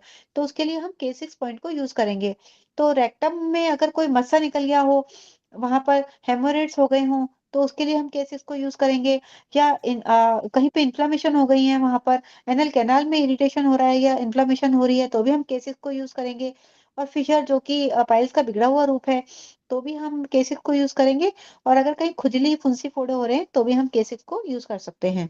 नेक्स्ट पॉइंट है हमारा K6A पॉइंट हमारा एनल कैनल और लिम्फ का क्लीनिंग का, ये हमारा क्लीनिंग का पॉइंट है, क्योंकि लिम्फ ड्रेनेज का पॉइंट है रेक्टम का और एनल कैनल का लिम्फ नोड का पॉइंट है। तो हम इनसे क्लीनिंग कर सकते हैं।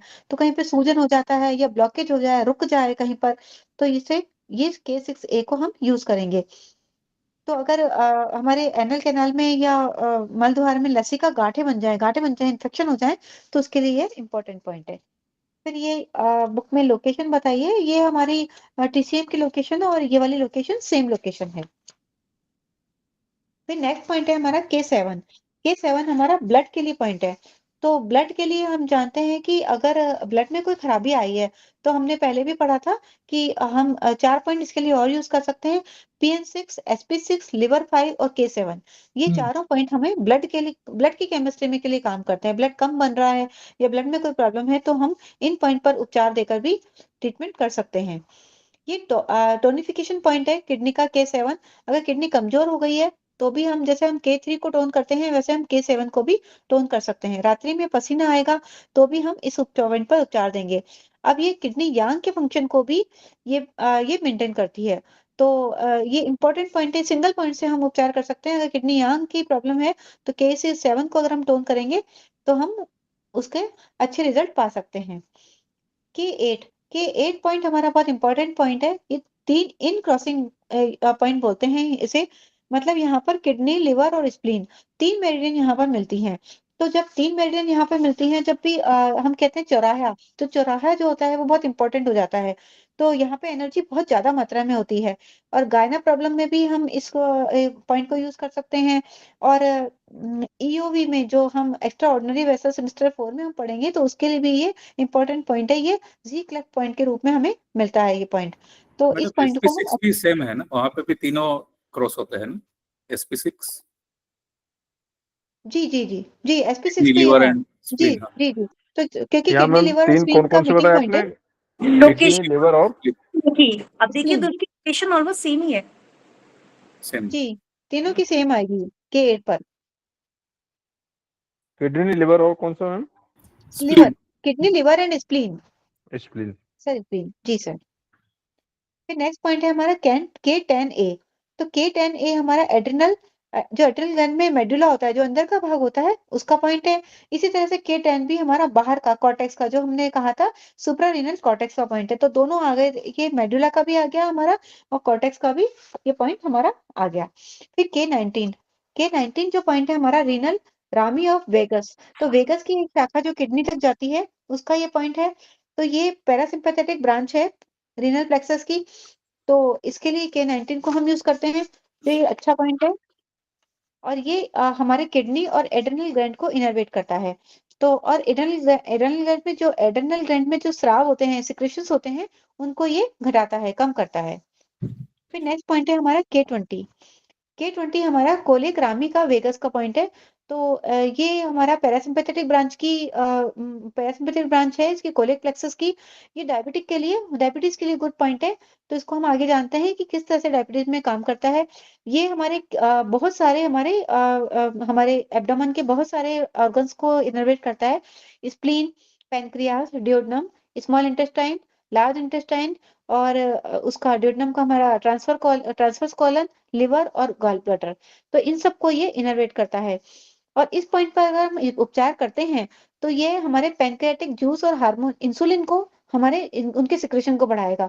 तो अगर पैनक्रियाटिक जूस और इंसुलिन हमारे ग्लूकोज को कंट्रोल करता है, वो एक चाबी होती है सेल में। अगर सेल में ग्लूकोज जाने की चाबी होती है। तो अगर ग्लूकोज बढ़ रहा है, तो अगर इंसुलिन कम हो रहा है, तो ब्लड में ग्लूकोज बढ़ जाएगा। तो ये इंसुलिन को बढ़ाता है, ये पॉइंट K20 पॉइंट। और ये डाइजेशन और एब्जॉर्प्शन ऑफ फूड को बढ़ाता है। ये मेटाबॉलिक एक्टिविटी में हमारा पॉइंट काम करता है। फिर ये हमारे ग्लाइकोजन होता है, उसको ग्लूकोज में कन्वर्ट होने से रोकता है।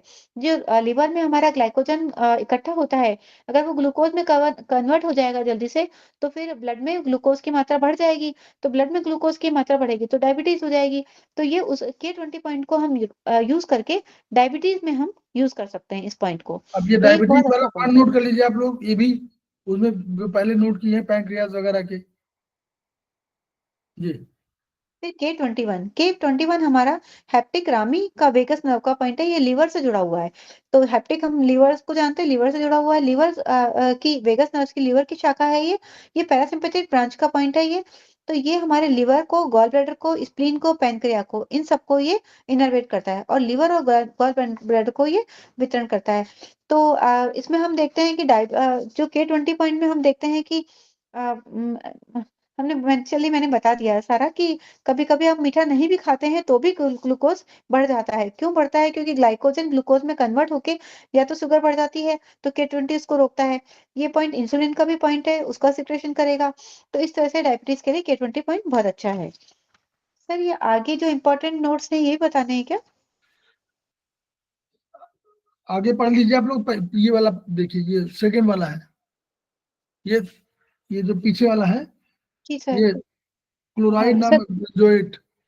स्पेशल देखिए नोट्स ये नहीं जी बता सर। रहे हैं कि देखिए इन इन कारणों से ये होता है। ट्रीट किडनी 3R, इनमें देखिए कपड़े धोने में प्रयुक्त होने वाले मिथाइल फ्लोराइड, ये जो है, जो आप लोग सोचते हैं कि कहाँ हम कर रहे हैं, कपड़े धोने का प्रयोग करते हैं नहीं, तो उससे भी प्रभावित होगा। फ्लोराइड, सेलोसिप नामक रसायन, ये कौन, ग्लूटामेट से दाहिनी किडनी खराब होती है। कार्बन ब्लैक, कोयले खानों से, इनकी वजह से होती है। बस ये बता रहे हैं कि वो उसको पढ़ लीजिएगा, उसमें कोई वो नहीं है। ये कारण ये है कि इनकी वजह से ये प्रॉब्लम होती है। ठीक है, निम्न कारणों से ये आयोडीन डिब्बा बंद भोजन अचार ये करेंगे तो इसमें किडनी खराब होगी। तो नेचुरली सब लोग जानते हैं, लेकिन इसको यूज करते ही है। बाहर डैंड्रफ केमिकल, आप जो डैंड्रफ वाला लगाएंगे तो किडनी K1 पॉइंट नोट कर लीजिए, K1 में आप ब्लैक कलर लगा लिया करिए। आप लोग केमिकल यूज करते हैं, बालों में सर वो लगाते हैं, वो उसके केमिकल लगाते हैं, बालों में आप जो है शैम्पू करते हैं, शैम्पू सब में जो भी है। तो K1 जो है पॉइंट ऐसा है, K1 पर आप जरूर उसको करिए। और K3 हम तो बार बार कह रहे हैं कि K3 के आसपास K3 K7 वगैरह जो पॉइंट है, इनको आप K3 K6 K7 बहुत बढ़िया पॉइंट है, इनको आपको देख करके और जरूर टून करना चाहिए। जी सर, तो इस तरह से हमने देखा आज किडनी और सर ये चारों पॉइंट टोन होंगे? कौन सर सा? K1 K3 ये आपने जो बताया, K1 K3 K7 और K6। K1 में ब्लैक जी कलर सर। लगाइए, इन्फेक्शन के लिए। Okay K1 sir. इन्फेक्शन के लिए नॉर्मली होता है, तो उसमें ब्लैक कलर ओके सर। लगाइए। और K3 टोन होगा, K7 भी टोन ओके। होगा, और K6 6 देखिए ट्रिटाइज 1 में पढ़िएगा, पेज में ही 5 7 8 पॉइंट जो नीचे नोट में लिखा हुआ है, उसमें लेडीज और जेंट्स के लिए दोनों अलग अलग पॉइंट लिखा हुआ है। K3 K6 दोनों यूज करते हैं लोग। उसमें HBP के लिए और लो बीपी के लिए दोनों पॉइंट है। HBP जिनका होता है उनको ये पॉइंट यूज करना है, लो बीपी जिनको जो होता है वो पॉइंट यूज करना है। वो सब टोनिफिकेशन पॉइंट है, ठीक है, ओके सर। उसको यूज हाँ जी करिए। सर। और किडनी का तो पॉइंट आपको K3 या K7 कोई भी आपको टोन करना चाहिए at the age of 50 in ladies, at the age of 55 in male. Sir SP6 को टोन कर रहे हैं, तो SP6 और K7 तो एकदम बाजू बाजू में है, तो SP6 को मैं रोज टोन करूँ तो फिर उसके बाद K7 को टोन करना पड़ेगा क्या? क्योंकि वो तो एक मैग्नेट के गैप पे ही है। नहीं, वो पॉइंट तो अलग है। हाँ नहीं, मतलब मैं वही पूछ रही थी, तो दोनों को लगाना लग जाऊं क्या आपसे? जैसे SP6 तो मैं लगा रही हूँ, SP6 और मेरे को लग रहा है K8 दोनों एक ही जगह पे ऑलमोस्ट। अधिकांशतः तो SP6 टोन बहुत कम होता है, सेडेट अधिक होता है। SP6 तो मैं टोन करूँ? नहीं, किसी पर्टिकुलर उसमें होगा। तो एनर्जी के लिए है सर वो उसकी। हाँ, नहीं, हम ये नहीं कह रहे हैं किसी पर्टिकुलर पॉइंट के लिए आपने यूज किया होगा, लेकिन K7 अलग पॉइंट है, K6 K7 अलग पॉइंट है, उसको जरूर करिए। ओके। वो अलग सर- पॉइंट है। किडनी को मत छोड़िए। और एट द एज ऑफ 55 दो मेरिडियन है बहुत इंपॉर्टेंट है, उनको जरूर, जैसे रेनमो जरूर यूज करिए, एलॉन्ग विद चांगमो दोनों करिए प्लीज। उसको बहुत कम पॉइंट है उसमें, उसको आप करिए। किडनी का जिनको भी लगता है किडनी को, उनका किडनी का आपको उपचार सबको करना। K3 तो हम लोग रेगुलर लगाते हैं, सर मेडिकेशन लगा दी रोज। K3 रेगुलर लगाते हैं। और स्पेशली अब जब आप डॉक्टर वॉल को जान गए हैं तो डॉक्टर वॉल का पॉइंट जरूर लगाइए, मेरा ये कहना है। जब तक डॉक्टर वॉल नहीं जानते थे कोई बात नहीं, आप ट्रेडिशनल चाइनीज में आपकी आवाज ब्रेक हो रही है सर।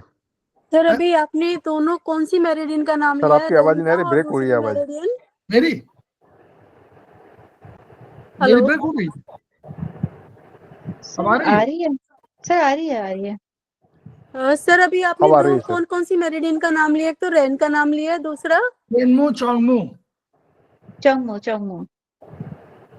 सर ये तो हमें नहीं पता है कौन सी मेरिडियन है ये। नहीं तो हम बता रहे हैं, हमने इसलिए कहा कि स्पेशली वो हम अलग से, एक बार मैंने किसी को भेजा है फोटो मैंने भेजा है किसी को, अब याद नहीं आ रहा, वो ग्रुप में डाल दूंगा कभी, जी जी मैं डाल जी देंगे। जी। रेनमो चांगमो ये ट्रेटाइज 6 में मिलेगा, और ये आपका अगली बार जो आएगा आने जा रहा वो सेमेस्टर 4 उसमें बताया जाएगा।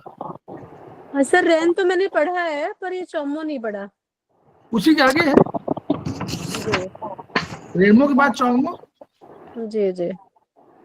है ना। दोनों मेरिडियन बहुत इंपॉर्टेंट मेरिडियन है।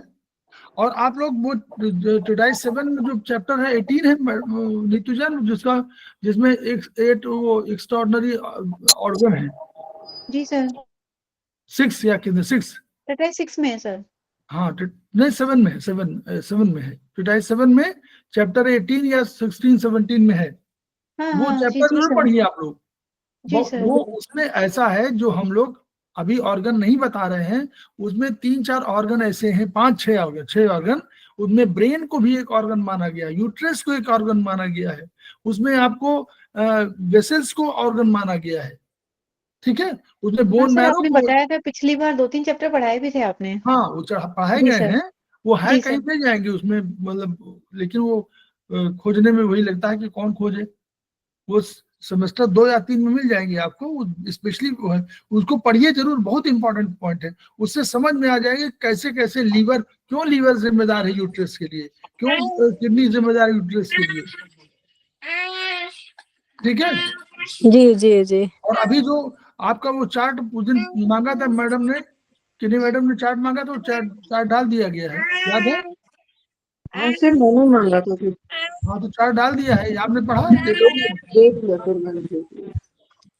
है ना, उसमें बहुत जल्दी हम लोग, आपने तो मतलब एक अपोजिट वाला डाला, एक सिंपल वाला डाला, नॉर्मल वाला डाला, दोनों डाले उन्हें पर, क्योंकि मैंने देखा ना, मैं क्या पहले कुछ और आ रहा था, अब इसमें और आ रहा है, तो उसमें पृथ्वी नहीं तो था। नहीं वही उसी की कॉपी रिपीटिशन है, वर्चुअली किसी ने कहा कि ब्लड आ रहा तो ब्लड कर दिया गया, उसमें देखिए एंटी ऑर्गन भी है, ऑर्गन का आप पढ़िएगा, ऑर्गन का जब पढ़िएगा उसमें डेट पढ़िएगा, वो ऑर्गन का, एंटी ऑर्गन मत पढ़िए, अपने ऑर्गन का पढ़िए, डेट ऑफ बर्थ हुए, हाँ, वो उसमें मेरा देख लीजिए, पृथ्वी तत्व आ रहा था उसमें।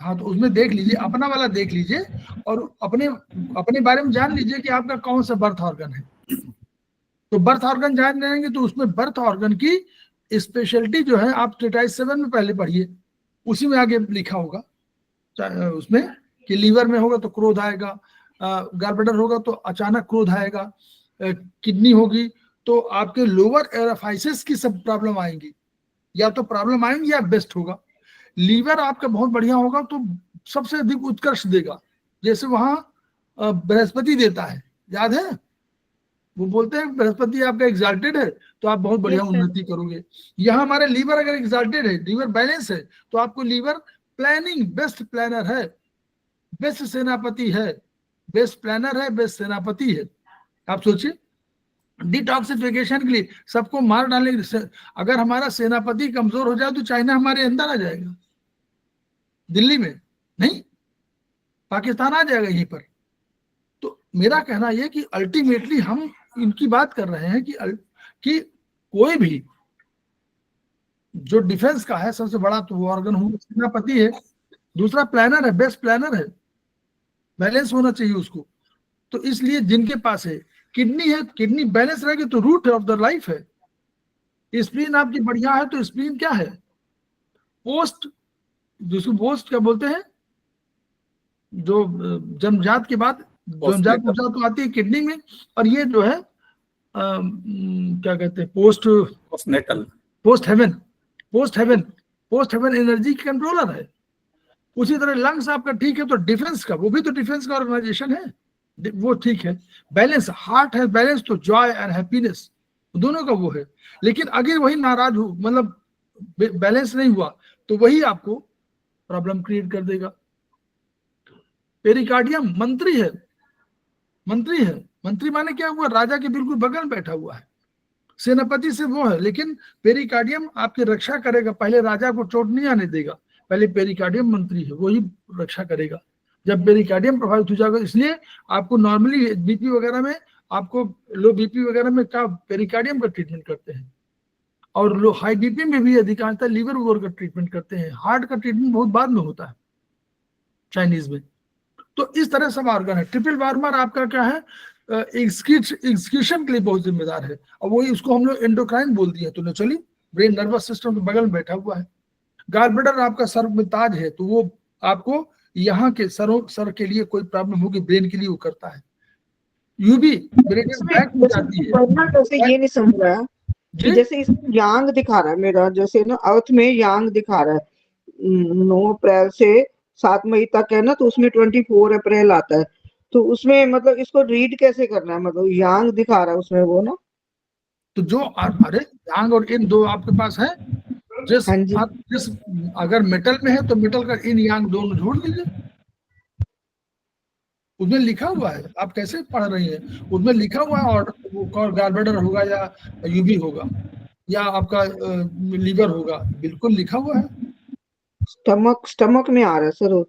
हाँ तो स्टमक हो गया, तो स्टमक का पढ़िए, स्टमक चैप्टर पढ़ लीजिए कि क्या होता है स्टमक में, क्या होगा। आपको भरा भरा लगेगा अगर बैलेंस नहीं होगा, और बैलेंस होगा तो स्टमक कितना बढ़िया वो है, उसी को तो हम लोग सारा ट्रीटमेंट करते रहते हैं। स्टमक को ठीक करिए, स्टमक अगर ठीक है, बैलेंस है, तो सारी चीजें एनर्जी दे देगा, स्प्लीन के साथ कोऑर्डिनेट करेगा। और वही वो नाराज हो गया, मतलब डिसबैलेंस हो गया, तो ठीक है। तो हम लोग अपने सर एग्जाम को आगे बढ़ाएंगे। सर हम भी एक प्रश्न पूछ लें सर।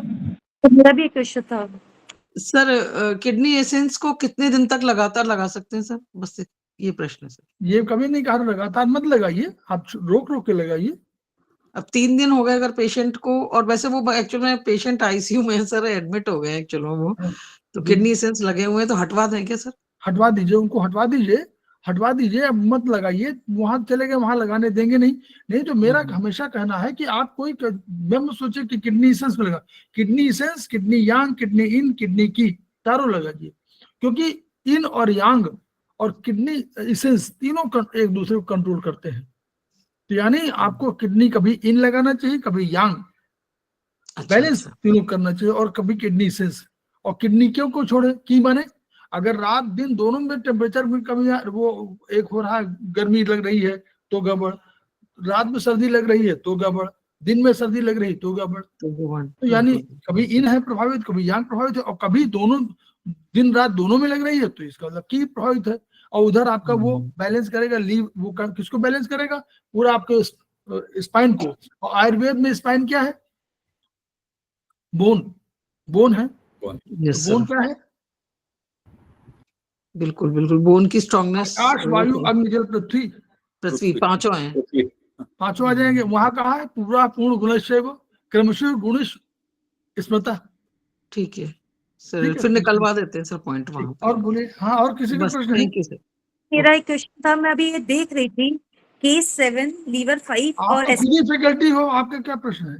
सर ये सुनते नजर आपको तो जी हाँ। 7 SP6 और लीवर 5 की तीनों एक ही लाइन में है क्या? मैं अभी तीनों के लोकेशंस चेक कर रही थी बुक में। हाँ तो तीनों मुझे तो लग रहा है एक ही लाइन में है क्या तीनों? कौन कौन से पॉइंट? K6, K7, SP6 और हाँ। लीवर, ये तीनों ब्लड के। बिल्कुल, हाँ। वही तो बात बिल्कुल, कहा जा रहा है, बिल्कुल। तीनों हाँ, ये वो एक तो ही मिलते एक हैं। ही लाइन में है। है ना? लीवर 5 तो जॉइंट पे आता है ना, आई थिंक। नहीं इसमें दिखा रखा है MP है ना लीवर, इसका मैं इसका डॉक्टर वॉल का बता रही हूँ। डॉक्टर वाल की बात डॉक्टर कर बोल रहे रहे हैं। हो, ओके ओके ओके। देखिए डॉक्टर वाल की पॉइंट जब देखिए तो तीनों देखिएगा। डॉक्टर वाल का लीवर भी, डॉक्टर वाल का किडनी भी, डॉक्टर वाल का स्प्लीन भी। ऐसा मत दोनों, क्योंकि दोनों में अंतर है पॉइंट में। ये तीनों ऐसा लग रहा है एक ही लाइन में है सर। हाँ तो वो बिल्कुल बगल में पास ही पास होगा, इसलिए कि वो तीनों कंट्रोल कर रहा है ना उसी के साथ को। कंट्रोल कर रहे तीनों। मीटिंग पॉइंट है वो तो इसीलिए मीटिंग पॉइंट का आसपास कहीं जोड़ रहा है, तभी तो मीटिंग पॉइंट हटोर कर दीजिए। ठीक है सर। लेकिन अलग अलग डिजीज, माने कौन सा डिजीज है सर? वो मेरे को तो वो हो रहा है ना, मेरे को तो वो होता है ना, ब्लड निकलने लग जाता है ना, लाल हो जाता है हाथ। वो तो हाँ, तो टोन करो, अपने टोन करो। ठीक है, तो हम लोग अभी 2 मिनट का ब्रेक लेते हैं। हम लोग नीतू मैम को धन्यवाद देंगे, उन्होंने दोनों चैप्टर को और तेजी से पढ़ा दिया और आपको विस्तार से बता दिया, अलग अलग चीजें बता दिया। और हम लोग अपने ज्ञान को बढ़ाएंगे सो दैट कि खेमका सर के सपने पूरे हो जाएं, और सपने पूरे हो रहे हैं वो उनको, उनकी शक्ति कहीं हमको मिल रही होगी ना पराभौतिक रूप से, तो उनकी शक्ति हमारे साथ है। अभी आप समझ लीजिए पराभौतिक शक्ति बड़ी होती है, सूक्ष्म जितना होता जाएगा आयुर्वेद के अनुसार उतना ही, बोलिए उतना ही, आगे फिल इन द ब्लैंक, प्रभावी होगा सर, प्रभावी होगा, उतना ही शक्तिशाली होगा। आत्मा सबसे कम, सबसे छोटी है, सबसे प्रभावशाली है। ठीक है, तो जैसे जैसे पराभौतिक में बढ़ता जा रहा, तो उनका हमको वो भी मिल रहा है, तो हम लोग उनको बढ़ाएंगे और उनके सपनों को पूरा करेंगे। क्या हमको मालूम है, each one reach one, each one teach one, each one teach one. इन्हीं शब्दों में 2 मिनट केवल ब्रेक ले रहे हैं। हमारी पूर्वा बहती मैडम पधार चुकी है और वो सेकंड उसकी फैकल्टी है, तो मैं उनको अधिक विलंब नहीं कराऊंगा, 2 मिनट का केवल ब्रेक ले रहा हूँ। बस